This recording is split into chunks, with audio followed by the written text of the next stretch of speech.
ನಟ ಗಿಲ್ಲಿ ದರ್ಶನ್ ಪತ್ನಿ ವಿಜಯಲಕ್ಷ್ಮಿಗೆ ಕಾಲ್ ಮಾಡಿ ಹೇಳಿದ್ದೇನು? ಕಣ್ಣೀರಲ್ಲಿ ಗಿಲ್ಲಿ, ಅಯ್ಯೋ ಪಾಪ. ಹೌದು, ಬಿಗ್ ಬಾಸ್ ಕನ್ನಡ ಸೀಸನ್ 12ರಲ್ಲಿ ಅಶ್ವಿನಿ ಗೌಡ ಅವರು 2ನೇ ರನ್ನರ್ ಅಪ್ ಆಗಿದ್ದಾರೆ. ಗಿಲ್ಲಿ ನಟ ಅವರು ವಿನ್ನರ್ ಆಗಿದ್ದಾರೆ.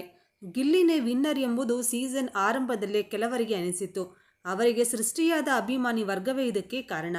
ಆದರೆ ಗಿಲ್ಲಿ ಗೆಲುವಿನ ಬಗ್ಗೆ ಅಶ್ವಿನಿ ಗೌಡ ಅವರು ಪ್ರಶ್ನೆ ಮಾಡುತ್ತಿದ್ದಾರೆ. ನಿಜವಾದ ವೋಟ್ ಸಂಖ್ಯೆ ಆಚೆ ಬಂದರೆ ವಿನ್ನರ್ ಬದಲಾಗುತ್ತಾರೆ ಎಂಬರ್ಥದಲ್ಲಿ ಮಾತನಾಡಿದ್ದಾರೆ. ಗಿಲ್ಲಿ ನಟನಿಗೆ ವಿನ್ನರ್ ಪಟ್ಟ ಸಿಕ್ಕಿದ್ದನ್ನು ಅಶ್ವಿನಿ ಒಪ್ಪಿಕೊಳ್ಳಲು ರೆಡಿ ಇಲ್ಲ. ಗಿಲ್ಲಿ ಬಡವ ಎಂಬ ಕಾರ್ಡ್ ಪ್ಲೇ ಮಾಡಿ ವಿನ್ನಾದ ಎಂಬುದು ಅಶ್ವಿನಿ ಆರೋಪ. ಬಡವರ ಮಕ್ಕಳ ಗೆಲ್ಲಬೇಕು ನಿಜ, ಆದರೆ ಗಿಲ್ಲಿ ಬಡವನ ಅರ್ಹ ವ್ಯಕ್ತಿಗೆ ವಿನ್ನರ್ ಪಟ್ಟ ಸಿಕ್ಕಿದೆ ಎಂದು ನನಗೆ ಅನ್ನಿಸ್ತಾ ಇಲ್ಲ ಎಂದು ಅಶ್ವಿನಿ ಗೌಡ ಅವರು ತಿಳಿಸಿದ್ದಾರೆ.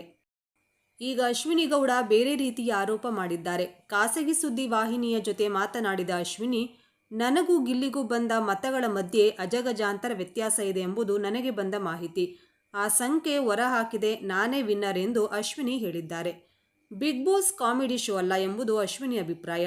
ಸುದೀಪ್ ಅವರು ಈ ಬಾರಿಯಾದರೂ ಮಹಿಳೆಯರ ಕೈ ಎತ್ತುತ್ತಾರೆ ಎಂದುಕೊಂಡಿದ್ದೆ, ಆದರೆ ನನ್ನ ಕೈ ಬಿಡ್ತಾರೆ ಅಂತ ಅಂದುಕೊಂಡಿರಲಿಲ್ಲ ಎಂದು ಅಶ್ವಿನಿ ಹೇಳಿದ್ದಾರೆ. ಗಿಲ್ಲಿ ನಟ ಅವರು ಅಶ್ವಿನಿ ಆರೋಪಗಳಿಗೆ ಪ್ರತಿಕ್ರಿಯೆ ನೀಡಿದ್ದಾರೆ. ಮಾತಿನ ಭರದಲ್ಲಿ ಅವರು ಹಾಗೆ ಹೇಳಿರ್ಬೋದು ಎಂದಷ್ಟೇ ಪ್ರತಿಕ್ರಿಯೆ ನೀಡಿದ್ದಾರೆ. ಗಿಲ್ಲಿಯವರಿಗೆ ಅವಾರ್ಡ್ ಜೊತೆ ಸಾಕಷ್ಟು ಹಣ ಕೂಡ ಸಿಕ್ಕಿದೆ. ಅವರು ತಮ್ಮ ಹುಟ್ಟೂರಲ್ಲಿ ರ್ಯಾಲಿ ನಡೆಸಿದ್ದು ಸಾಕಷ್ಟು ಜನರು ಇದಕ್ಕೆ ಸೇರಿದ್ದಾರೆ. ವಿಜಯಲಕ್ಷ್ಮಿಗೆ ಕಾಲ್ ಮಾಡಿ ಯೋಗಕ್ಷೇಮ ವಿಚಾರಿಸಿ ದರ್ಶನ್ಗೆ ಬರ್ತ್ಡೇ ವಿಶ್ ಮಾಡಿದ್ದಾರೆ.